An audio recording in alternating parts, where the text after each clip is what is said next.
Hello guys welcome back to our channel Singhs reaction ਤੇ hope ਕਰਦਾ ਤੁਸੀਂ ਸਾਰੇ ਘੈਂਟ ਤੇ ਵਧੀਆ ਹੋਵੋਗੇ ਤੇ ਅੱਜ ਤੁਹਾਡੇ ਲਈ ਲੈ ਕੇ ਆਇਆ ਬਹੁਤ ਹੀ ਜ਼ਿਆਦਾ ਖਾਸ ਵੀਡੀਓ। ਵੈਸੇ ਟਾਈਟਲ ਨੂੰ ਦੇਖ ਕੇ ਤਾਂ ਪਤਾ ਲੱਗ ਹੀ ਗਿਆ ਹੋਵੇਗਾ ਤੇ ਅੱਜ ਆਪਾਂ ਰਿਐਕਟ ਕਰਾਂਗੇ ਧਰੁਵ ਰਾਠੀ ਦੀ ਵੀਡੀਓ ਤੇ। ਯਾਰ ਆਪਾਂ ਮਤਲਬ ਇਸ ਤੋਂ ਪਹਿਲਾਂ ਅੱਜ ਤੱਕ ਕਦੇ ਰਿਐਕਟ ਨਹੀਂ ਕੀਤਾ ਧਰੁਵ ਰਾਠੀ ਤੇ, ਬਟ ਮੈਂ ਦੇਖਿਆ ਯਾਰ ਨੋਟਿਸ ਕੀਤਾ ਹੈ ਬੰਦਾ ਬਹੁਤ ਜ਼ਿਆਦਾ ਨਾ ਫੈਕਟਸ ਦੇ ਨਾਲ ਤੇ ਬਹੁਤ ਹੀ ਕਲੀਅਰ ਗੱਲ ਕਰਦਾ ਤੇ ਹੁਣ ਇਹਨੇ ਆਪਣਾ ਰਿਪਲਾਈ ਦਿੱਤਾ ਕੁਝ ਗੋਦੀ ਯੂਟਿਊਬਰਸ ਨੂੰ ਤੇ ਸਾਨੂੰ ਪਤਾ ਹੀ ਹੈ ਵੈਸੇ ਤਾਂ ਮੇਨਲੀ ਕਿਹਨੂੰ ਰਿਪਲਾਈ ਦਿੱਤਾ ਵੀਡੀਓ ਦੇ ਵਿੱਚ ਵੀ ਦੇਖਾਂਗੇ, ਬਟ ਕਾਫੀ ਸਾਰੇ ਯੂਟਿਊਬਰਸ ਤੇ ਕਾਫੀ ਸਾਰੇ ਮੀਡੀਆ ਵੀ ਆਪਾਂ ਕਹਿ ਸਕਦੇ ਹਾਂ ਜੋ ਬਹੁਤ ਹੀ ਜ਼ਿਆਦਾ ਨਾ ਨੈਗੇਟਿਵਿਟੀ ਇੱਦਾਂ ਫੈਲਾ ਰਹੇ ਹੈ ਸਾਰੇ ਧਰਮਾਂ ਦੇ ਵਿੱਚ ਜਾਂ ਹੋਰ ਲੋਕਾਂ ਦੇ ਵਿੱਚ। ਤੇ ਉਸ ਚੀਜ਼ ਨੂੰ ਰਿਪਲਾਈ ਦਿੰਦਿਆਂ ਹੋਇਆ ਬੰਦੇ ਨੇ ਇੱਕ ਵੀਡੀਓ ਬਣਾਈ ਹੈ ਤੇ ਯਾਰ ਦੇਖਦੇ ਆ ਬੰਦੇ ਨੇ ਕੀ ਵਿਚਾਰ ਆਪਣੇ ਪੇਸ਼ ਕੀਤੇ ਆ ਤੇ बिना किसी टाइम ਨੂੰ वेस्ट करते हैं let's start with the video. पकड़ लिया, अभी तो और झूठ पकड़ने बाकी है। फिर आते हैं मेरे स्टार्टिंग ਦੇ ਵਿੱਚ ਹੀ ਭਾਈ पकड़ लिया एक बार दोबारा देखते हैं यार, सॉरी गाइस। पकड़ लिया, अभी तो और झूठ पकड़ने बाकी है। फिर आते हैं मेरे आम आदमी पार्टी के कनेक्शंस पर, इन गोदी यूट्यूबर्स की फेवरेट कंस्पिरेसी। तुझे करंट इसलिए लग रहा है क्योंकि तेरे मुंह में राम है और दिल में नाथू राम है। पोशम पा भाई पोशम पा, लाल किले में क्या हुआ, 100 रुपए की घड़ी चुराई, अब तो जेल में जाना पड़ेगा। ठीक है। नमस्कार दोस्तों, हरियाणा के हिसार डिस्ट्रिक्ट में एक गांव है राखीगढ़ी। यहाँ एक्सकेवेशन हुई तो पता चला कि यहाँ 7-8 हजार साल पुरानी एक सिविलाइजेशन रहा करती थी। लेकिन कमाल की बात देखिए कि वो सिविलाइजेशन आज तक एल्विश यादव की गली तक नहीं पहुंचा, क्योंकि ये बेवकूफ आज भी अनसिविलाइज्ड है। कहीं गाली गलौज करना, कहीं मारपीट करना, नफरत फैलाना, नशे करना, युवाओं को बैटिंग की आदत लगवाना, लड़कियों को ऑब्जेक्टिफाई करना, ये सब इसके रोज के कारनामे हैं। और इसके क्रिंज कंटेंट को जब व्यूज ना मिले तो बीच बीच में ध्रुव राठी के ऊपर वीडियो बना दो। ये तो वैसे भी इन गोदी यूट्यूबर्स की निंजा टेक्निक है। मुझे लगता है कि ऐसे यूट्यूबर्स की बेवकूफी एक्सपोज करी जानी चाहिए जनता के सामने, ताकि लोगों को पता तो लगे अगर वो ऐसे यूट्यूबर्स को फॉलो करते हैं तो वो कितने बड़े बेवकूफों को फॉलो कर रहे हैं। हालांकि वो अलग बात है, इन यूट्यूबर्स को खुद कोई फर्क नहीं पड़ना, क्योंकि एल्विश जैसे बेशर्म लोग मानते हैं कि बदनाम हुए तो क्या हुआ, नाम तो होगा। अच्छा भी हुआ और बुरा भी हुआ। अरे बुरा क्या क्या हुआ? बुरा यही हुआ ना एल्विश भाई, ये तो अच्छी बात है, पब्लिसिटी होती है। पिछले वीडियो के बाद आपने से कुछ लोग मुझसे पूछ रहे थे कि मैं क्यों टाइम वेस्ट कर रहा हूँ इस एक इंसान पर वीडियो बनाकर। बात कुछ ऐसी है दोस्तों कि यहाँ बात सिर्फ इसे एक इंसान की नहीं है, हमारे समाज में जितनी भी गलत चीजें हो रही हैं, मेरा मानना है कि ये एक एल्विश यादव की पर्सनैलिटी उन सब गलत चीजों का पर्सोनिफिकेशन है। ऐसे लोग हमारे समाज के लिए, देश के लिए एक बहुत बड़ा खतरा बन चुके हैं, और इस एक को सुधार दिया तो उसका असर हमें लाखों करोड़ों लोगों पर देखने को मिलेगा। तो आइए इस वीडियो के फर्स्ट हाफ में सबसे पहले इसके कुछ और झूठ पकड़ते हैं और सेकंड हाफ में इसे सुधारने का काम चालू करते हैं। थोड़ा अपना भी दिमाग लगा लो यार, अभी वीडियो खत्म नहीं हुई, अभी तो बहुत बची होगी, मुझे पता नहीं कितनी बड़ी वीडियो हो चुकी है अभी तक, बट अभी आएंगे और भी पॉइंट्स है। पिछले वीडियो में इसका बेवकूफी काउंटर 9 पर था, तो वहीं से कंटिन्यू रखते हैं। एल्विश कहता है कि मैंने अपने टेलीग्राम ग्रुप में पोर्नोग्राफिक कंटेंट शेयर किया, और एथिक्स की बात करने वाला हमारा ध्रुव भाई टेलीग्राम ग्रुप में पोर्नोग्राफिक कंटेंट शेयर करता था, जिसके चक्कर में टेलीग्राम ने इनका ग्रुप बैन कर दिया।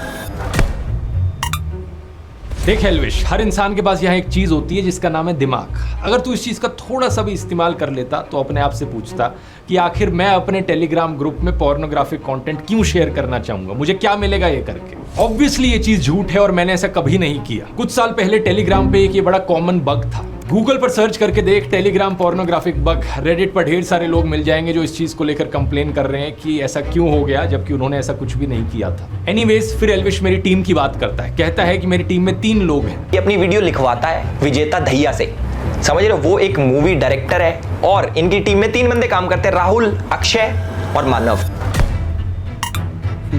इस चीज को लेकर कई इंटरव्यूज में मैंने बहुत बार बात करी और बार बार एक ही चीज कही है कि मेरी टीम में 10 से 15 लोग हैं। अरे बेसिक लिटरेसी चाहिए, कम से कम एक इंटरव्यू ही देख लेता मेरे ऊपर वीडियो बनाने से पहले। आपकी टीम कितनी बड़ी है? मैंने 50-100 लोग हैं, कितने लोग हैं? 50-100 तो नहीं है, 10 हैं, 10-11 हैं मैं कहूँगा। ऊपर से तुझे काउंटिंग करनी भी आती है, वो भी मैं सिखाऊं, क्योंकि पहले तू कहता है मेरा एक रिसर्चर है विजेता, फिर कहता है मेरी टीम में 3 लोग हैं, राहुल, अक्षय और मानव। तो ये 3+1 4 नहीं हो जाता? कम से कम काउंटिंग ही कर लेता। और कोई न्यूज चाहिए अपनी टीम के बारे में तो डू लेट मी नो। नहीं, और कोई न्यूज तो तू बाद में दियो, पहले तू 1 2 3 4 तक की काउंटिंग करना सीख ले। अपनी फिंगर्स का इस्तेमाल कर सकता है, 1 2 3 4, इससे आसान हो जाता है काउंटिंग करना। और सबसे कमाल की बात, बाकी टीम मेंबर्स के जो नाम इसने बताए वो भी गलत है। अच्छा आगे चले तो एल्विश कहता है कि मैंने एक फेक क्रिप्टो करेंसी कॉइन की प्रमोशन करी। इसको क्रिप्टो करेंसी का सी भी नहीं पता, उसके बावजूद ये लोगों के पैसे एक स्कैम क्रिप्टो में लगवा देता। चलिए इसका भी पूरा मामला क्लियर कर देते हैं। ये 3 साल पुरानी बात है, अक्टूबर 2021 की, जब मुझे इस कंपनी से ईमेल आई प्रमोशन के लिए। यहाँ स्क्रीन पर आप देख सकते हैं मैंने इस ईमेल का क्या रिप्लाई दिया।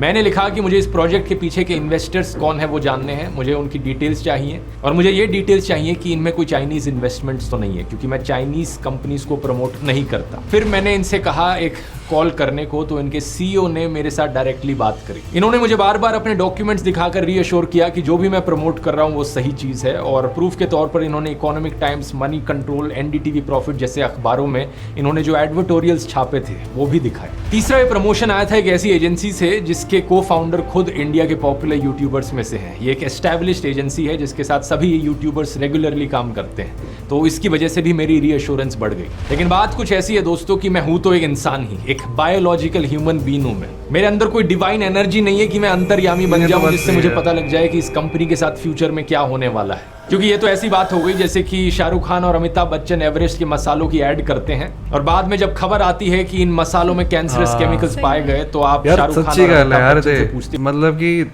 ਬੰਦੇ ਨੂੰ ਐਡ ਕਰਨ ਤੋਂ ਪਹਿਲਾਂ ਯਾਰ ਬੰਦਾ ਦੇਖਦਾ ਹੈ ਕੁਝ ਚੀਜ਼ਾਂ। ਹੁਣ ਇਹਦਾ ਮਤਲਬ ਇਹ ਥੋੜਾ ਨਾ ਕਿ ਉਹਨੂੰ ਪਤਾ ਲੱਗ ਜਾਏਗਾ ਕਿ ਕੁਝ ਸਾਲ ਬਾਅਦ ਜਾਂ ਕੁਝ ਟਾਈਮ ਬਾਅਦ ਕੰਪਨੀ ਨਾਲ ਕੀ ਹੋਣ ਵਾਲਾ ਹੈ। ਉਹ ਤਾਂ ਬੰਦਾ ਕਹਿ ਰਿਹਾ चलो भाई सब कुछ ठीक लग रहा है, ਆਪਾਂ ऐड कर देते हैं। तो वही ये चीज़ इन्हें की थी कि ऐड क्यों ठीक करी है, आपने? हम नॉर्मल बायोलॉजिकल ह्यूमन बीइंग्स में फ्यूचर देखने की क्षमता नहीं होती अनफॉर्चुनेट। लेकिन जब मुझे लगा कि यहाँ पर कुछ गड़बड़ है तो मैंने इस ऐड को हटा दिया, सारे लिंक्स को हटा दिया अपने वीडियोस से और एक नया स्टैंडर्ड सेट किया अपने लिए। इसके बाद से मैंने अपने आप से कहा कि मैं आज के बाद से किसी भी क्रिप्टो करेंसी कंपनी की प्रमोशन नहीं करूंगा, और तब से लेकर आज तक कभी भी नहीं करी। 3 साल हो गए इस बात को। किन कंपनीज की मैं प्रमोशन करता हूं, किन की नहीं करता, इनको लेकर जो मेरे स्टैंडर्ड्स है मैं ये ओपनली आपको बता सकता हूं। पहला, आज तक किसी भी बेटिंग, गैम्बलिंग या फैंटेसी ऐप की प्रमोशन मैंने नहीं करी, क्योंकि मैं नहीं चाहता कि देश के यूथ को जुआ खेलने की लत लग जाए। इन बेटिंग ऐप्स में करोड़ों युवाओं का पैसा और समय बर्बाद होता है, लेकिन उससे भी बड़ा नुकसान है उनके मेंटल फ्रेम का डिस्टर्ब हो जाता है। दूसरा, कभी भी किसी गुटखा, पान मसाला, सिगरेट की प्रमोशन नहीं करी। तीसरा, किसी भी चाइनीज कंपनी की प्रमोशन नहीं करी। चौथा, किसी भी fast food, soft drink company की प्रमोशन नहीं करी जिससे हेल्थ पर हानिकारक इंपैक्ट पड़ता हो लोगों की।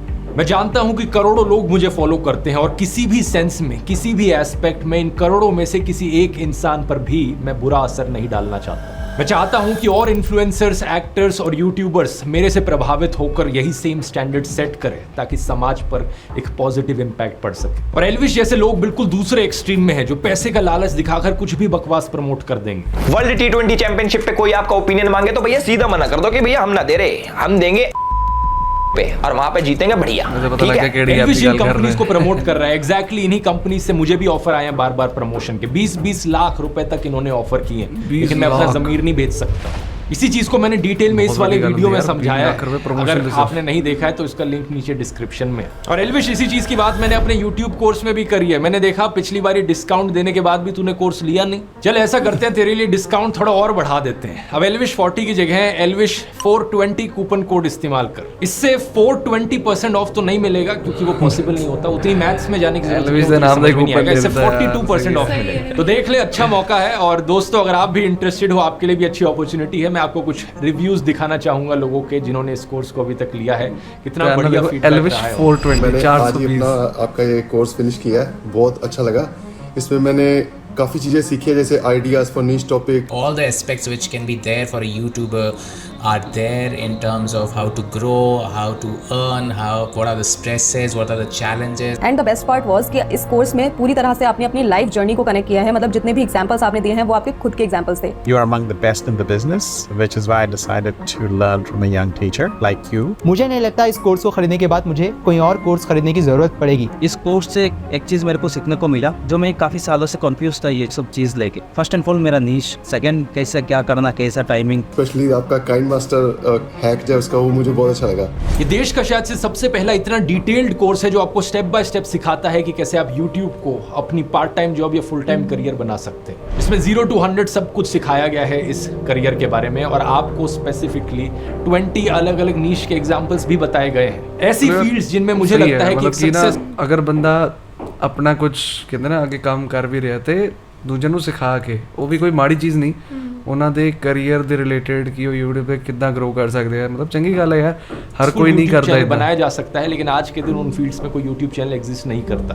तो अगर आप इंटरेस्टेड है इस QR कोड को स्कैन कर सकते हैं या फिर लिंक नीचे डिस्क्रिप्शन में भी मिल जाएगा और कूपन कोड है एल्विश 420।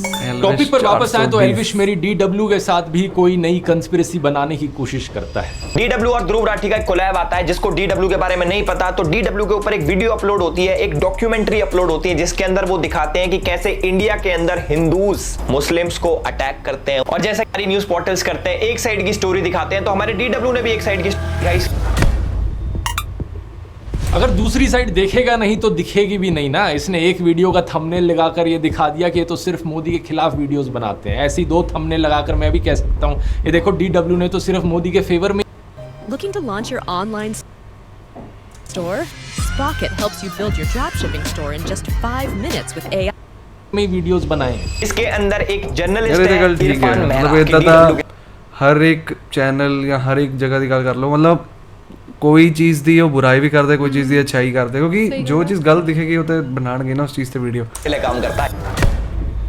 इरफान मेहरा की नाम एक बार फिर से अनपढ़ एल्विश को नाम पढ़ना नहीं आया। इनका नाम इरफान मेहरा नहीं इरफान महराज है, एक जे आता है एंड में। पूरे वीडियो में ये मेहरा मेहरा मेहरा करते रहता है। बराबर ही तो है, सब बराबर है। बराबर ही तो नहीं है एल्विश, सब बराबर नहीं होता। ये पता किस किस के लिए काम करता है? ये काम करता है DW के लिए, TRT के लिए, द अरब के लिए, द अरब के लिए। पूरी दुनिया में द अरब नाम का कोई मीडिया हाउस एग्जिस्ट नहीं करता। शायद से द न्यू अरब बोलना चाह रहा था यहाँ पर, लेकिन कोई नहीं। जब आदमी इतना अनपढ़ होता है तो गलती हर सेंटेंस में होती है। इंडिया के खिलाफ कंडा फैलाने के लिए टर्किश इंटेलिजेंस एजेंसी और पाकिस्तान इंटेलिजेंस एजेंसी ISI ने साथ मिलकर TRT स्टार्ट किया है। हाय राम, एक बार फिर से ये अनपढ़ एल्विश पढ़ नहीं पाया। मुझे तो डाउट होता है कि इसने स्कूल से पास आउट भी किया या नहीं किया, क्योंकि इसके आर्टिकल में कहीं नहीं लिखा जो इसने पीछे दिखा रखा है कि ISI ने साथ में मिलकर टर्की के TRT वर्ल्ड शुरू किया है। आर्टिकल में लिखा है टर्की इंटेलिजेंस एजेंसी और ISI साथ में मिलकर एक प्रोपेगेंडा टीम शुरू कर रहे हैं TRT वर्ल्ड के थ्रू। ये नहीं कि TRT वर्ल्ड ही शुरू कर रहे हैं। अब वो अलग बात है दोस्तों की आर्टिकल भी फर्जी है, क्योंकि ये फर्जी जो बंदा नहीं ध्यान देगा वो तो यही गल मान लेगा ना वेबसाइट ने। लेकिन उसकी बात किसी और वीडियो में करेंगे, नहीं तो बहुत लंबा खिंच जाएगा। एंटी इंडिया लिखो, प्रोपोगेंडा फैलाओ, प्रोपोगेंडा फैलाओ।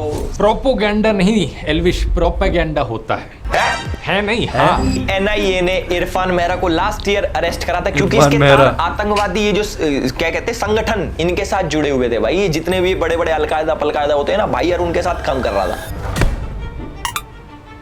अलकायदा पलकायदा यार, तू कुछ भी बकवास किए जा रहा है जो तेरे मन में आ रहा है। नहीं, इरफान महराज कभी अलकायदा के साथ काम नहीं कर रहा था। इनफैक्ट इरफान महराज का जो अरेस्ट किया है NIA ने, उसे पॉलिटिकली मोटिवेटेड बताया गया है कई सारे इंटरनेशनल ग्रुप्स के द्वारा। इन्हें UAPA के अंडर अरेस्ट किया गया है, एक ऐसा अरेस्ट जिसका कन्विक्शन आज तक साबित नहीं हुआ है। इंटरनेशनल ह्यूमन राइट्स वॉच ने भी कहा है कि इंडियन गवर्नमेंट को इन्हें तुरंत रिलीज कर देना चाहिए। ये एक गलत अरेस्ट है। वैसे अरेस्ट से याद आया एल्विश, तू भी कुछ महीने पहले रो रहा था कि तेरा अरेस्ट हो गया, मीडिया वाले तेरे खिलाफ गलत खबरें चला रहे हैं, और तू खुद यही काम कर रहा है आज यहाँ पर। मैं नहीं जानता कि तेरा ये जो स्नेक वेनम वाला केस है, गमला चोरी वाला केस है, इसमें कितनी सच्चाई है। वो तो सच्ची गल है यार। मतलब ਇਹਦੇ ਵਿੱਚ ਵੀ अगर एल्विश अपनी देगा ना सच्चाई कि मैं गुनेगार नहीं है, मैं नहीं ਕੀਤਾ, पर वो चीज़ ਇੱਥੇ ਕੇਸ ਬਣਿਆ, गिरफ्तार भी होया।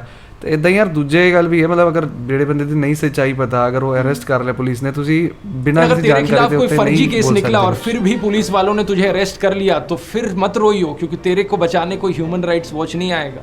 गोदी मीडिया भी तेरे फेवर में खबरें नहीं चलाता है। वैसे मीडिया किसी की सगी नहीं है भाई। इसलिए कहावत सुनिए ना, जिनके घर शीशों के होते हैं वो दूसरों पर पत्थर ना फेंका करे। प्रॉब्लम ये है कि तू दूसरों का दर्द नहीं समझ सकता, तुझे बस दूसरों को रोस्ट करना, एंटी नेशनल घोषित करना आता है। और जब यही चीज तेरे साथ होने लग जाए तो तू रोना शुरू कर देता है। कमाल की बात यह है दोस्तों कि ये इस सब से मेरा क्या कनेक्शन जोड़ने की कोशिश कर रहा था। ये कहता है कि इरफान महराज DW के लिए आर्टिकल्स लिखता था और मैं DW के लिए ट्रैवल वीडियोस बनाता हूँ। ये है हमारा कनेक्शन।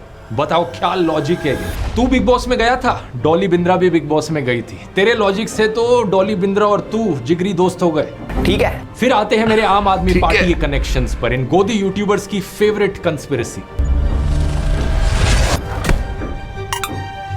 देखो वैसे एक बेवकूफ़ी काउंटर तो इसका भी बनता है। ये बंदा पूरा वीडियो बना रहा है मेरे ऊपर, लेकिन मेरे नाम की स्पेलिंग ढंग से लिखनी नहीं आई इसे। राठी में मैं आई करके नहीं, डबल ई करके लिखता हूँ। 21 दिसंबर 2014 को इसने आम आदमी पार्टी के लिए गाना बनाया, 5 साल केजरीवाल। गाना बना। एल्विश, किस एंगल से मैं तुझे सिंगर लगता हूँ कि मैं आम आदमी पार्टी के लिए गाना बनाऊं, वो भी आज से 10 साल पहले। इस गाने को जरा सर्च करके देख ले यूट्यूब पर डाल के। 5 साल केजरीवाल गाना एक्चुअली में फेमस बॉलीवुड सिंगर विशाल डडलानी ने बनाया है। असलियत में मैंने इस गाने का सिर्फ एक री एडिट बनाया था आउट ऑफ पैशन। इस चीज पर बात मैंने स्टोरी ऑफ माय लाइफ वाले वीडियो में भी करी थी। कैसे 2011-12 में एक ऐसा समय था जब यूपीए सरकार के खिलाफ भ्रष्टाचार के बहुत से इंजाम लगे थे। उस समय इंडिया अगेंस्ट करप्शन आंदोलन हुआ, जिसमें अन्ना हजारे और अरविंद केजरीवाल ने पार्टिसिपेट किया, और इसी आंदोलन की वजह से मेरा इंटरेस्ट आया पॉलिटिक्स में। कुछ सिनिकल लोगों ने कहा कि आंदोलन तो कोई भी कर ले, अगर हिम्मत है तो लोग पॉलिटिक्स में क्यों नहीं आते। इसके बाद आम आदमी पार्टी बनी। दिल्ली के लोगों को भी नई पार्टी से उम्मीद दिखी, और इसी रीजन से फरवरी 2015 की इलेक्शंस में उन्हें 70 में से 67 सीट्स मिली।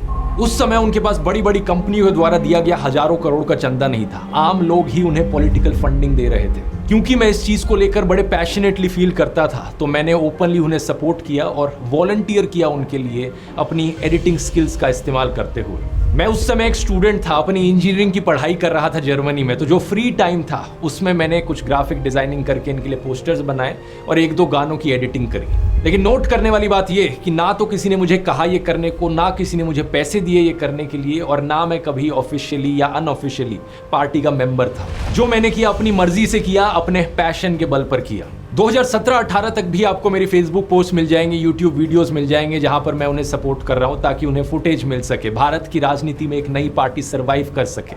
अगर कल को किसी दूसरी स्टेट में फिर से कोई नई पार्टी खड़ी हुई जिसको लेकर मुझे लगा कि ये ईमानदार है और इसके पॉलिटिक्स में आने से देश की राजनीति पर एक पॉजिटिव इंपैक्ट पड़ेगा, तो इस बात में कोई दो राय नहीं है कि फिर से मैं ओपनली अपना सपोर्ट जताऊंगा। लेकिन इस सब से मेरा कोई पर्सनल फायदा होगा या मेरा कोई पर्सनल फायदा हुआ आम आदमी पार्टी को सपोर्ट करने से, रत्ती भर भी नहीं। कई लोगों ने अफवाह फैलाई कि मेरा कोई रिलेटिव आम आदमी पार्टी में है, ये चीज सरासर झूठ है। मैं ना किसी पॉलिटिकल पार्टी का मेंबर था, ना कभी किसी पॉलिटिकल पार्टी से पैसे लिए, और ना ही मेरी फैमिली में कोई किसी भी पॉलिटिकल पार्टी का मेंबर है। अब एल्विश, तू चाहे तो तुझे एफिडेविट पर लिख कर दे देता हूँ, वो अलग बात है कि तुझे एफिडेविट पढ़ना नहीं आएगा। वैसे अगर आम आदमी पार्टी से पैसे मिल रहे होते मुझे, तो खुद ही सोच कर देखो दोस्तों, क्या वो पार्टी एक्सपेक्ट नहीं करती कि जिस तरीके से गोदी इन्फ्लुएंसर्स नरेंद्र मोदी की चरण वंदना करते हैं, मैं भी इसी तरीके से रोज ट्विटर पर अरविंद केजरीवाल के गुणगान करूं। मैं भी कहूं कि केजरीवाल जी जैसे आप एनर्जी से बात करते हैं, काश उसकी 1% एनर्जी से मैं भी बात कर पाऊं। कि 1% एनर्जी से अगर हम बात कर पाए तो फिर हम उस मैसेज को दूसरे यूट्यूबर भी रगड़ते हैं। अरविंद केजरीवाल को मैं दिल्ली का पापा कहने लग जाऊं। Just to say father of the country is an analogy like a fatherly figure. कहूं कि ताल ठोक कर हमारे दिल्ली सीएम कुछ भी कहते हैं यार रिपोर्टर। ताल ठोक कर करूंगी देश के प्रधानमंत्री को डिफेंड। अर्नब की तरह वीडियो में पूछने लग जाऊं, केजरीवाल नहीं तो और कौन? Modi versus who? Modi versus who? Modi versus who? और अपने ट्विटर यूजर नेम पर लिख लूं केजरीवाल का परिवार और आम आदमी पार्टी के लिए वोट की अपील कर। लेकिन इतने सालों में दोस्तों, क्या आपने मुझे ऐसा कुछ भी कहते हुए सुना? एल्विश तो बीजेपी नेता स्मृति ईरानी के साथ फोटो पोस्ट करते हुए लिखता है कि वो एनर्जी से भरी हुई है, ह्यूमरस माइंड वाली है। ये प्रधानमंत्री मोदी के बारे में लिखता है कि वो राम भक्त राष्ट्र भक्त मोदी है। इस ट्वीट में एक बार फिर से चरण वंदना करी है मोदी की। लोग मेरे को बोलते थे बीजेपी का दल्ला है, लेकिन एल्विश के हिसाब से मुझे पैसे मिलते हैं और इसकी चाटुकारिता के लिए बीजेपी से कोई पैसे नहीं देती। आगे ये कहता है कि मेरी ऑडियंस पाकिस्तानी है, क्योंकि 50% जनता इनकी पाकिस्तान से आती है, जो हमारे देश में मेरे हिसाब से कुछ असर नहीं डालती।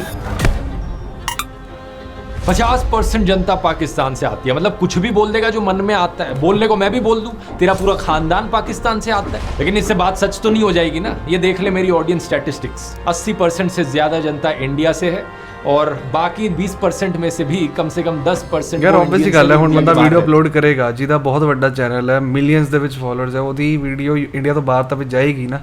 ਹੁਣ ਇਹ ਤਾਂ ਨਹੀਂ ਹੈ ਕਿ ਅਮਰੀਕਾ ਜਾਂ ਲੰਡਨ ਇਦਾਂ ਵੀਡੀਓਜ਼ ਜਾ ਰਹੀ ਹੈ, ਠੀਕ ਹੈ, ਨਾਲ ਦੀ ਕੁਝ ਨੇਬਰਿੰਗ ਕੰਟਰੀਜ਼ ਦੇ ਉਹਦੇ ਵਿੱਚ ਜਾਏਗੀ, ਤੇ ਪਾਕਿਸਤਾਨ ਬਹੁਤ ਨੇੜੇ ਹੈ, ਬਾਂਗਲਾदेश ਹੈ, ਉਧਰ ਵੀਡੀਓ ਜਾਏਗੀ ਪਰ 81% ਅਗਲੇ ਨੇ ਦਿਖਾਇਆ इंडिया दी ऑडियंस है, 50%। फिर एल्विश कहता है कि मैंने औरंगजेब को सेक्युलर राजा कहा। इसके हिसाब से औरंगजेब जो था वो सेक्युलर था। लेकिन क्या इन सब चीजों का मतलब ये हुआ कि औरंगजेब एक सेक्युलर राजा था जो सभी धर्मों को एक बराबर देखता था? नहीं।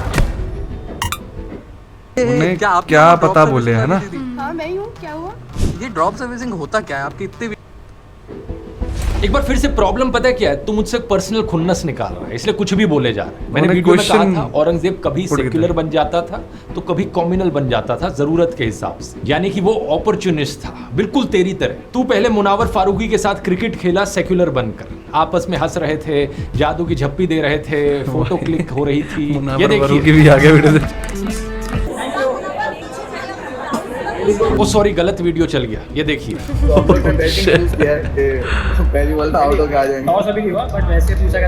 फिर से गलत वीडियो चल गया।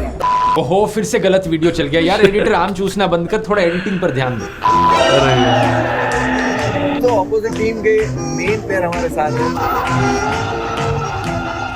एक ट्विटर यूजर ने इस चीज को पॉइंट आउट करके कहा कि एल्विश तू तो हिंदू विरोधी गद्दार निकला। अब इस पर एल्विश कह सकता था कि भाई जो भी मामला था उस पर मैंने मुनावर से बात करी, उसने जो कहा था उसका ऐसा कोई इरादा नहीं था, वो जोक दरअसल बॉलीवुड के एक गाने पर था, लेकिन फ्लो में उसने कुछ खराब भाषा का इस्तेमाल किया, इसके लिए वो पहले से ही माफी मांग चुका है। एल्विश कह सकता था कि हिंदू धर्म नफरत करना नहीं सिखाता, माफ करना सिखाता है। अपनी नफरत को और अपने अहंकार को थोड़ी देर के लिए किनारे रख के उससे 1 घंटे बात कर लेना, फिर नफरत कर नहीं पाओगे और ज्यादा। लेकिन अब क्रिकेट मैच तो खत्म हो चुका था और एल्विश को अपनी नफरत की दुकान भी चलानी थी, तो एल्विश ने किया क्या, उसने सफेद झूठ बोलना शुरू कर दिया कि वो तो बस क्रिकेट मैच था, ऐसे ही मैं चला गया, मैं तो बस मुनावर को चिढ़ा रहा था, यानी कि जरूरत के हिसाब से सेक्युलर से तू कॉम्युनल बन गया, और जब बाद में फिर से क्रिकेट मैच आ गया तो तू फिर से सेक्युलर बन गया। मतलब तू बिल्कुल औरंगजेब की तरह था, जहां कॉम्युनल होकर फायदा मिले वहां कॉम्युनल, जहां सेक्युलर होकर फायदा मिले वहां सेक्युलर, बिल्कुल एक नंबर का अवसरवादी यानी कि अपॉर्चुनिस्ट। सच बात तो यह है कि तेरी खुद की कोई विचारधारा ही नहीं है, तेरी कोई आइडियोलॉजी नहीं है, तू जो भी करता है सिर्फ पैसे और फेम के लिए करता है। अभी से ट्विटर पर ट्रेंड कर रहा है एल्विश और मुनव्वर को जो कैप्टन है वर्सेस करके चल रहा है, क्या कहना चाहोगे? पर्सनल ऐसा कुछ नहीं है, और जितना सोशल मीडिया पे चलता है, सोशल मीडिया पे प्यार इतना है, मैं तो चाहता हूँ कि सभी लोगों को मैं बोलूँ पॉजिटिविटी फैलाओ। फिर एल्विश ने कहा कि पीएम मोदी के बारे में मैंने डिक्टेटर वाली वीडियो क्यों बनाई, ये देखो प्रधानमंत्री मोदी तो मीम शेयर कर रहे हैं। मोदी जी ने अपना मीम शेयर किया था कि मुझे तो मजा आता है, तो मुझे नहीं लगता कि एक डिक्टेटर ऐसा करता होगा, या फिर जो डिक्टेटर बनना चाहता हो वो ऐसा करता होगा।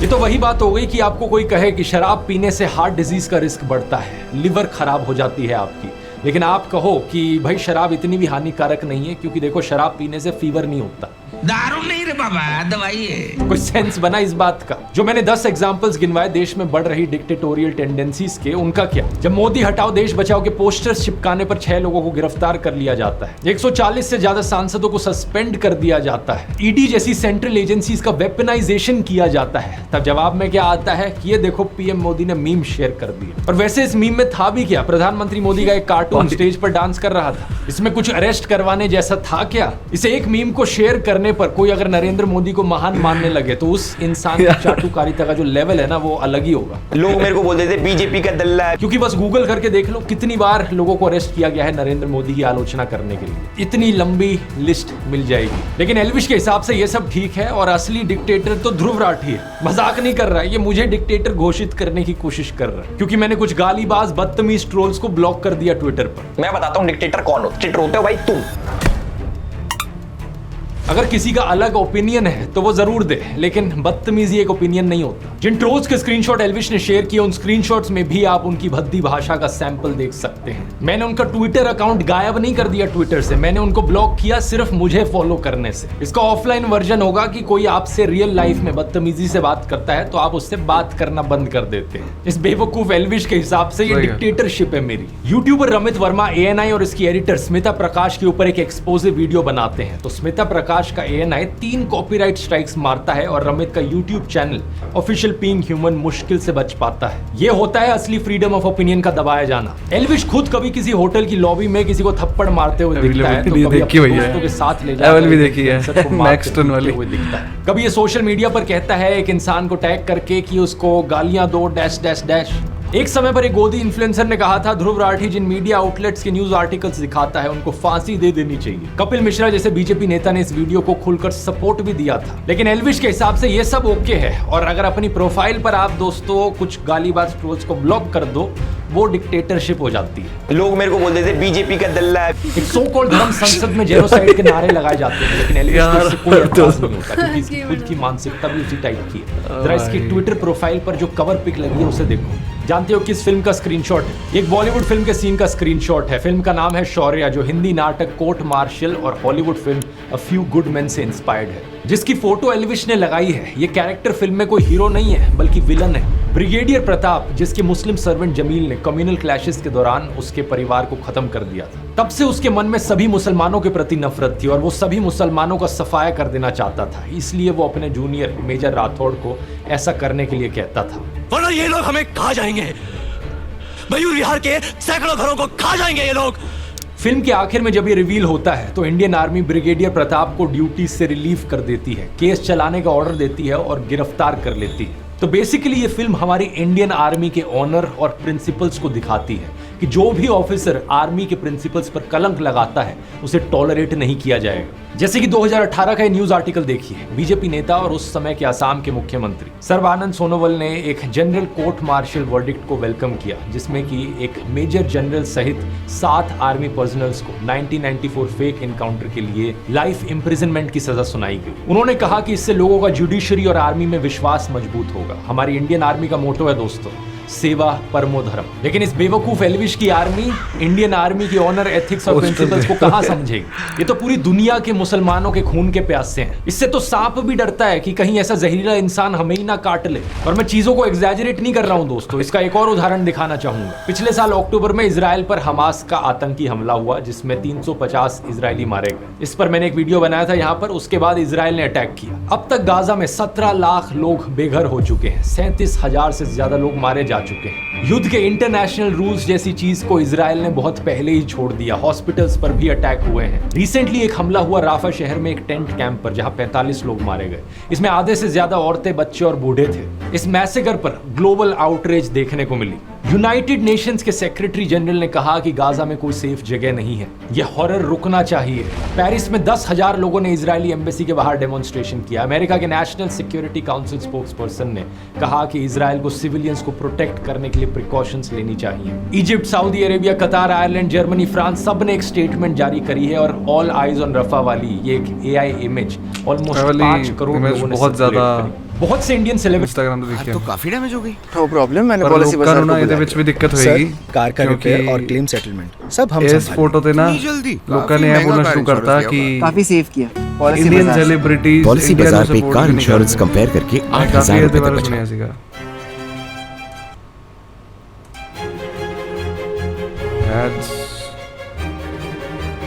सेलिब्रिटीज हैं जो इंडियन सोशियो पॉलिटिकल इश्यूज पर बोलने की हिम्मत नहीं जुटा पाते, लेकिन अच्छी बात है कि कम से कम इस पर तो बोल पाते हैं। हमारे देश की सरकार ने भी ऑफिशियल स्टेटमेंट दी कि हम पैलेस्टीनियन स्टेटहुड को सपोर्ट करते हैं और साथ ही साथ राफा के कैंप में सिविलियन लाइव्स का हार्ट ब्रेकिंग लॉस गहरी चिंता का विषय है। इस सब के चलते खुद इजरायली मिलिट्री ने भी कहा कि नॉन कॉम्बैटेंट्स यानी जो लोग लड़ नहीं रहे थे उनको नुकसान पहुंचाने पर हम खेद प्रकट करते हैं। इजराइल के प्राइम मिनिस्टर ने भी इसे एक ट्रैजिक एक्सीडेंट कहा और इजराइल ने इसकी इन्वेस्टिगेशन की बात करी। लेकिन एल्विश ट्विटर पर कवर पिक लगाकर खुल्लम खुल्ला जाहिर करता है कि वो दुनिया भर के मुसलमानों के खून का प्यासा है। उसने ऑल आइज ऑन रफा वाली इमेज को मॉर्फ करते हुए लिखा ऑल आइज ऑन POK। अब ये सही बात है कि पाकिस्तान ऑक्यूपाइड कश्मीर में और इनफैक्ट पाकिस्तान में भी हिंदू, सिख, ईसाई और एथिस्ट जैसी माइनॉरिटीज पर अत्याचार होते रहे हैं। मैंने अपने पुराने वीडियोस में इनकी बहुत बार बात करी है। लेकिन इस बात का क्या सेंस बना कि POK में जुल्म हो रहा है तो रफा में लोगों को मरने दो? ऐसा तो नहीं है कि रफा के उन बच्चों ने POK में अत्याचार किए? क्या एल्विश जैसे गोदी इन्फ्लुएंसर्स ये नहीं कह सकते कि हम हर जगह इनजस्टिस के खिलाफ हैं? चरण वंदना करने वाले गोदी यूट्यूबर्स बात करते हैं सेलेक्टिव आउटरीच की, लेकिन गोदी इकोसिस्टम के बेशर्मों तुमसे ज्यादा सेलेक्टिव है कोई? जब मैंने ये वीडियो बनाई थी मैंने खुलकर कहा था इसमें कि चाहे कोई हिंदू हो, मुस्लिम हो, क्रिश्चियन हो, चाहे एथिस्ट हो, हर जगह जहां भी अन्याय हो रहा है मैं उसके खिलाफ हूं। लेकिन मैं चैलेंज करता हूं इन गोदी इन्फ्लुएंसर्स को ये बोलकर दिखा दें। सच बात यह है कि ये हर अन्याय के खिलाफ नहीं है, इनके मन में नफरत भरी हुई है एक कम्युनिटी को लेकर और उस कम्युनिटी के खिलाफ ये लोग दिन रात जहर उगलते हैं। लेकिन इसका मतलब ये नहीं कि अपनी कम्युनिटी की चिंता करते हो। इस उम्मीद को तो छोड़ ही दीजिए कि एल्विश कभी किसी मुसलमान औरत के खिलाफ हो रहे अत्याचार पर आवाज उठाएगा। ये हिंदू औरतों के लिए भी आवाज नहीं उठाएगा अगर इसे अपना बेनिफिट ना दिखे तो। जैसे कि मणिपुर का एग्जाम्पल लेकर देख लीजिए, इतने समय से लोग मर रहे हैं वहां, पूरा देश शॉक्ड है इसको लेकर, लेकिन एल्विश यादव को इससे कोई मतलब नहीं। 250 दिन तक कश्मीरी पंडित स्ट्राइक पर बैठे रहे, क्या एल्विश ने आवाज उठाई? नहीं। कश्मीरी पंडितों की बात ये गोदी इकोसिस्टम सिर्फ तभी करता है जब मुसलमानों को बीच में इन्वॉल्व करना हो। याद रखिए दोस्तों, जब नौकाली में दंगे हुए थे वहां हिंदुओं को बचाने के लिए महात्मा गांधी गए थे, गोडसे नहीं गया था। हिंदू हो या मुसलमान, उन्हें बचाने का काम महात्मा गांधी करते थे और नफरत फैलाने का काम करता था नाथूराम गोडसे। ये गोदी इकोसिस्टम वाले सिर्फ और सिर्फ नफरत की पॉलिटिक्स से प्रभावित हैं। जिस दिन अयोध्या में बीजेपी हार गई, ये अयोध्या के हिंदुओं को भी गालियां देने लगे। गाजियाबाद पुलिस ने ऐसे 2 लोगों को गिरफ्तार किया। इनमें से एक शख्स तो लोकल चॉइस है ना यार, उन्होंने नहीं सही लग रही कोई पार्टी थी, क्यों वोट देंगे? आप पूछोगे कि अयोध्या के हिंदुओं के बारे में इतने भद्दे कमेंट्स क्यों कर रहे हैं? सिर्फ इसलिए क्योंकि वहां बीजेपी हार गई। इस बात से आपको समझ आ जाना चाहिए कि इन लोगों का रिलीजन है मोदी पंथ और इन लोगों का काम है चाटुकारिता करते हुए सत्ता की मलाई चाटना। सच बात तो यह है कि एल्विस जैसा इंसान जो अपने ही देश को धर्म के नाम पर बांटना चाहता हो, वो देश प्रेमी कैसे हो सकता है? ये कौन सा राष्ट्रवाद है जहां अपने ही राष्ट्र की अखंडता पर हमला करो, हर रोज नफरत का जहर घोलो समाज में? उपनिषदों में ऐसे लोगों को छोटी सोच का इंसान कहा गया है। निज परोवेति गणना लघु चेतसाम उदार चरिता नाम तू वसुदेव कुटुंबकम, यानी यह मेरा वह पराया, ऐसी गिनती छोटी सोच वाले लोग करते हैं। उदार हृदय वालों के लिए तो पूरी दुनिया ही एक परिवार है। G20 की थीम थी वसुदेव कुटुंबकम। अब पूरी दुनिया को परिवार मानो, इस सोच को तो कहाँ एल्विस समझ पाएगा, लेकिन कम से कम देश को तो मत तोड़ना। इतने बुरे नहीं है इस देश के मुसलमान, देख की जरा क्या कहते हैं। नरेंद्र मोदी जी कहते हैं ना कि भाई मुसलमान आ जाएंगे तो ये हो जाएगा। मैं कहता हूँ एक भी मुसलमान को आप नौकरी मत दो, आप देश के तमाम हिंदुओं को नौकरी दो, हम लोग ठेली लगा लेंगे, ठीक है ना? आप मेरे तमाम हिंदू भाइयों को नौकरी दो, लेकिन दो तो सही। हमारा भी कर्तव्य है मुसलमानों का, सिख का, ईसाई का, कि अपने भाई को खतरे से बाहर निकाले। हाँ नहीं क्या करें, इस गली में मैं अकेला हिंदू, कुछ खतरा नहीं है। खतरा नहीं है ये फालतू का अगुवाई है, किसी बात का खतरा नहीं है। सिंपल सी बात है कि किसी भी रिलीजन का जो भी इंसान गलत करे, हमारा लॉ एंड ऑर्डर उस पर एक्शन ले और बाकी सभी लोग देश में शांति से रह सके। इतनी सिंपल सी बात तो समझ ले, अपने यहाँ डाल ले। मैंने तेरे 4 एंटी हिंदू वीडियोस की बात करी थी एक पिछले वीडियो में। एक वीडियो था जहां तू चिलम को भोले का प्रसाद बता रहा था, भगवान शिव को डिसरिस्पेक्ट कर रहा था। जय बाबा बोलेगी। ये वीडियो अब तूने हटा ली है, जो कि अच्छी चीज है, तो तेरी तारीफ की जानी चाहिए, गुड बॉय। दूसरा वीडियो था जहां तू हिंदू मंत्रों का मजाक उड़ा रहा था। और पंडित सेक्सी मंत्र पढ़ का भी ब्याह करवा दे जल्दी, सेक्सी मंत्र पढ़ का भी ब्याह करवा दे जल्दी। वो वीडियो भी अब तूने हटा ली है, फिर से गुड बॉय। लेकिन 2 और तेरी मैंने वीडियोस बताई थी। एक जहां तू पीछे जय श्री राम लिखकर कहता है कि ये ऐप इंस्टॉल करो, यहाँ कैडी स्ट्रीमर्स मिलेंगी, स्वाद आ जाएगा, तूने कहा। बहुत सारे लोगों से दोस्ती कर सकते हो, चाहे इंडिया के हो बाहर के हो। 17 मिलियन से ज्यादा होस्ट है और भाई बहुत कैडी स्ट्रीमर्स है, मतलब स्वाद आ जाएगा तुम्हें। इस पार्ट को तूने अभी तक हटाया नहीं है, तो इस पार्ट को रिमूव कर दे। भगवान राम का पीछे नाम लिखकर ऐसी छिछोरापंती करना अच्छा नहीं होता। एक चौथी वीडियो है जो सबसे प्रॉब्लमेटिक है, जहां तू हनुमान चालीसा का मजाक उड़ा रहा है। जय हनुमान ज्ञान गुण सागर जय कपीस लोक उजागर रामदूत तुलित बलधामा अंजनी पुत्र पवन सुतनामा।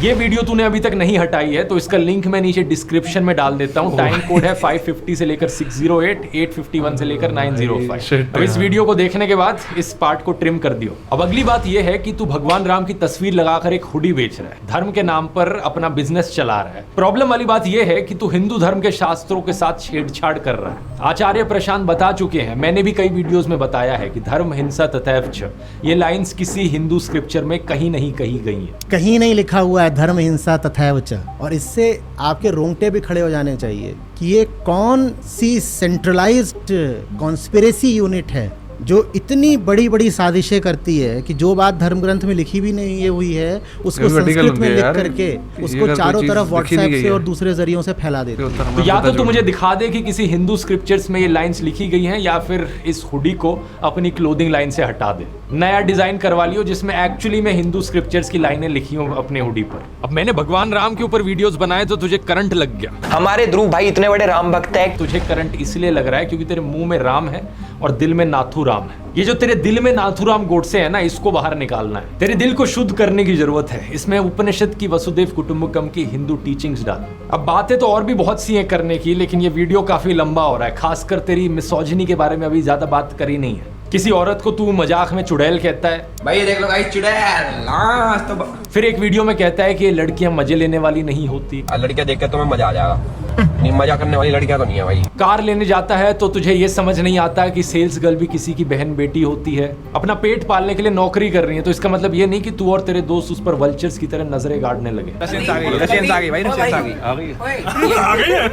कम से कम आंटी से ही शर्मा लेता। कहता है कि माँ ये कटारिया तो रशियन से चिपट गया। आज तो फुल अयासी करिए, कटारे रशियन के चिपट रहा हूँ। कभी सोचा कि आंटी इतना ऑकवर्ड महसूस कर रही हैं ओवरऑल ये जो वीडियो है इसमें बहुत कुछ सोक इन करने के लिए होगा तेरे लिए।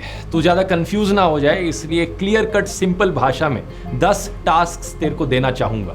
ये 10 चीजें कर ले ताकि तू अपने फॉलोअर्स को सुधार सके और हम साथ में मिलकर समाज को और देश को सुधार सके। नंबर 1, नफरत फैलाना और देश को तोड़ना बंद कर। इस नरसंहार समर्थक कैरेक्टर की कवर पिक को हटा दे अपनी ट्विटर प्रोफाइल से और स्वामी विवेकानंद या डॉक्टर अब्दुल कलाम जैसे किसी संत रूपी इंसान की तस्वीर लगा। फिर ट्वीट कर भारतीय एकता जिंदाबाद, तब जाकर फिर खुद को राष्ट्रवादी कहना। नंबर 2, जनता की, देश के यूथ की आवाज तू उठाए। ये तुझसे एक्सपेक्ट कर नहीं सकता, शायद तेरे लिए ज्यादा हो जाएगा तो कोई बात नहीं, लेकिन बेटिंग एप्स को प्रमोट करना बंद कर दे। ये सारी घटिया एप्स देश के यूथ को गलत दिशा में ले जा रही है। अगर तुझे स्पॉन्सर पर्सनल मैसेज कर दियो, मैं तुझे स्पॉन्सर्स ला के दूंगा। नंबर 3, जो एंटी हिंदू वीडियोस हैं तेरे चैनल पर, भगवान राम का नाम लेकर जो छिछोरापंथी करने वाली वीडियोस हैं और हनुमान चालीसा का मजाक उड़ाने वाली वीडियोस हैं, उन पोर्शंस को क्लिप कर दे अपने वीडियोस से। ये तो कोई बड़ी बात नहीं। नंबर 4, जिस हुडी पर तूने हिंदू स्क्रिप्चर्स को डिस्टॉर्ट किया है उसको रीडिजाइन कर ले, उस वाली हुडी को हटा दे और एक ऐसे कोट का इस्तेमाल कर जो एक्चुअली में हमारे हिंदू स्क्रिप्चर्स में हो। नंबर 5, एक ये तेरी वीडियो है होली पर भांग पीकर सेट हो गए, उस वीडियो को हटा दे। अगर तुझे नशा करना है तो तू कर ले, तेरी मर्जी है, लेकिन देश के यूथ को इस गलत डायरेक्शन में मत लेकर जा। नंबर 6, जिस वीडियो में तू और तेरे दोस्त उस सेल्स ट्रेडिंग करना चाहते हैं स्टॉक मार्केट में तो दोस्त बहुत ज्यादा आती है गाइस आपके लिए। इस गर्ल के बारे में नॉनसेंस बात कर रहे हैं, वो घिनौना वीडियो हट जाना चाहिए। ये फ्रीडम ऑफ एक्सप्रेशन नहीं होता जहां किसी छिछोरे एक्सप्रेशन के साथ तुम किसी लड़की की डिग्निटी पर अटैक करने लगो। नंबर 7, क्लास 7 की मैथ्स की टेक्स्ट बुक उठा और उसमें परसेंटेज का जो चैप्टर है एक बार उसे रिवाइज करो। भाई खुद क्या दिखा रहे हो तुम? खुद बहुत सच चीजें दिखा रहे हो तुम। गोल्ड का रेट जो वर्ल्ड लेवल पे होता है अब हमारी सरकार के हाथ में थोड़ी है। गूगल कर कि गोल्ड का रेट कैसे डिसाइड होता है, इससे तुझे समझ में आएगा कि गोल्ड का भाव डिसाइड होने में सरकार का क्या रोल होता है। ये वाला आर्टिकल सामने आएगा, इसको एक बार पढ़ लियो, क्योंकि देख बेवकूफ होना कोई बड़ी बात नहीं होती। प्रॉब्लम तब होती है अगर किसी इंसान को उसकी बेवकूफी का एहसास ही ना हो। नंबर 8, मैंने देखा कि तूने गालियां देनी कम कर दी हैं। जो वीडियो तूने मेरे ऊपर बनाया था उसमें एक भी गाली नहीं थी। बहुत ही अच्छी बात है, गुड बॉय। अब अपनी एल्विश आर्मी को भी रील बनाकर या ट्वीट करके कहे कि ये माँ बहन की गंदी गालियां आज से देना बंद कर दो। वो 295 गाने में लाइन है ना कि तेरी माँ और उसकी माँ में फर्क कुछ नहीं। ये अक्ल उन्हें थोड़ी लेट मिलेगी, मैंने देखा कि तूने गालियां देनी कम कर दी हैं। जो वीडियो तूने मेरे ऊपर बनाया था उसमें एक भी गाली नहीं थी। बहुत ही अच्छी बात है, गुड बॉय। अब अपनी एल्विश आर्मी को भी रील बनाकर या ट्वीट करके कहे कि ये माँ बहन की गंदी गालियां आज से देना बंद कर दो। वो 295 गाने में एक लाइन है ना कि तेरी माँ और उसकी माँ में फर्क कुछ नहीं। ये अक्ल उन्हें थोड़ी लेट मिलेगी, लेकिन तुझे थोड़ी अक्ल आ गई है इस मामले में। इसलिए अब अपनी एल्विश आर्मी को भी सिखा। वो मानेंगे नहीं मानेंगे वो उनकी मर्जी है, लेकिन तू कोशिश तो कर अपनी तरफ से। नंबर 9, हथियारों को ग्लैमराइज करने वाले और लड़कियों को ऑब्जेक्टिफाई करने वाले तू बहुत गाने बना चुका है। अगला गाना किसी अच्छी चीज पर बना। ये हनी सिंह और बादशाह टाइप के गानों से जो गंदगी फैलती है, इसकी जगह कुछ पॉजिटिव कॉन्ट्रीब्यूशन कर भारतीय संस्कृति में। और फाइनली टास्क नंबर 10, आखिरी चीज। बचपन में वो गेम याद है जो हम खेला करते थे, पोशम पा भाई पोशम पा, लाल किले में क्या हुआ, 100 रुपए की घड़ी चुराई, अब तो जेल में जाना पड़ेगा, जेल की रोटी खानी पड़ेगी, जेल का पानी पीना पड़ेगा, अब तो जेल में जाना पड़ेगा। याद रखियो कि ये बचपन का एक गेम था। तू रियल लाइफ में पोशंपा क्यों खेल रहा है? कहीं पर मारपीट करता है, कहीं पर किसी को धमकाता है, कहीं स्नेक वेनम वाला केस निकल कर आता है, तो कहीं मनी लॉन्ड्रिंग का। इस सबसे मन नहीं भरा क्या? मैंने पिछले वीडियो में बताया था लोगों के बारे में इतनी उठपटांग चीजें कहेगा तो किसी दिन क्रिमिनल डिफेमेशन का केस भी लग जाएगा तेरे ऊपर। नफरत फैलाएगा तो किसी दिन 153A का केस भी लग जाएगा, डिस्टर्बिंग कम्युनल हार्मनी। एक बार तो तूने किसी को कार से टक्कर ही मार दी थी, वो इंसान बच गया, थैंकफुली शुक्र। किसी न किसी दिन ये पोशम पा के इस गेम में तू सही में जेल की रोटी खाने लगेगा। इसलिए कह रहा हूँ सुधर जा, अभी भी टाइम है। उम्मीद करता हूँ ये काउंटर तेरे लिए काफी रहा होगा। अभी भी मन ना भरा हो काउंटर से तो मुझे बता दियो। और दोस्तों मैं उम्मीद करता हूँ ये काउंटर इन सभी गोदी यूट्यूबर्स के गैंग के लिए काफी रहा होगा। उम्मीद है बाकी गोदी यूट्यूबर्स को भी एक सीख मिलेगी इस वीडियो से। तब तक के लिए अगर आप इंटरेस्टेड है यूट्यूब को अपना करियर बनाने में तो कोर्स का लिंक नीचे डिस्क्रिप्शन में मिल जाएगा। कूपन कोड है ELVISH420। और रिलीजन वाले एस्पेक्ट के ऊपर एक और जो मैंने डिटेल वीडियो बनाया था वो ये है, यहाँ क्लिक करके देख सकते हैं। मिलते हैं अगले वीडियो में। बहुत बहुत धन्यवाद।